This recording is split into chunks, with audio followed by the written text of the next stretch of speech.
Hi everyone, I'm Kevin Coleman, Weber's Grilling Expert. I know everybody loves a great dessert, and that's the topic of today's masterclass.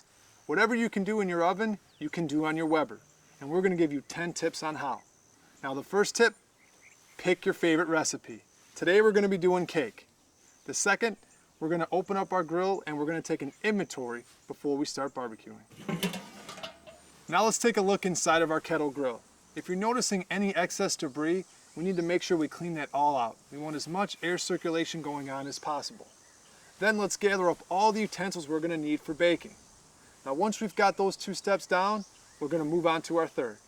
We've picked our favorite recipe, we've gathered up all the things that we need. Now we need to go to step 3, which is preheating our barbecue grill. This is by far the most important step.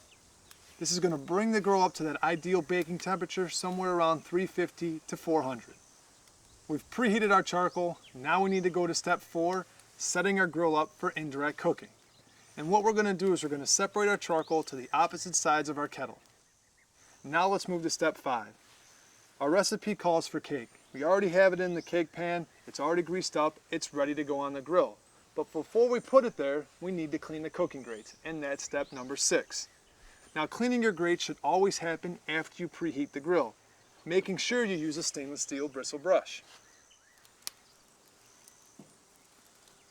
We've got our cake on, and that takes us to step number 7, which is setting a timer.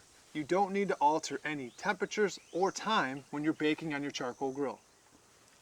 We've got our timer set. Now that takes us to step number 8. When we're baking on a grill and it's going to take longer than an hour, we need to make sure that we're adding charcoal each hour on the hour to maintain that perfect baking temperature.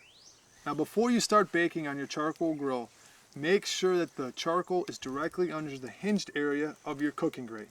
This will make adding charcoal every hour simple and easy. I'm getting kind of excited because the cake is almost done. That takes us to step number 9, checking for doneness.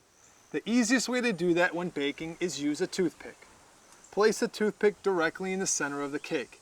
If it comes out clean, we know our cake is done. If you're noticing some of the batter on the toothpick, close the lid and continue baking.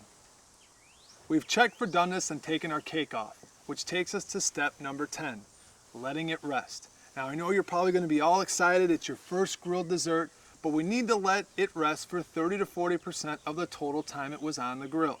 Now if you'd like to ice it, you might have to extend that time, and you also might want to put it in the fridge just to cool it down a little bit quicker. Take a look at this beautifully grilled iced chocolate cake. There's nothing that makes me happier than giving you guys the confidence to grill your next dessert. Now if you have any other questions, you can find us here on the blog, refer to your owner's manual, or call our customer service at 1-800-446-1071. And always, happy grilling.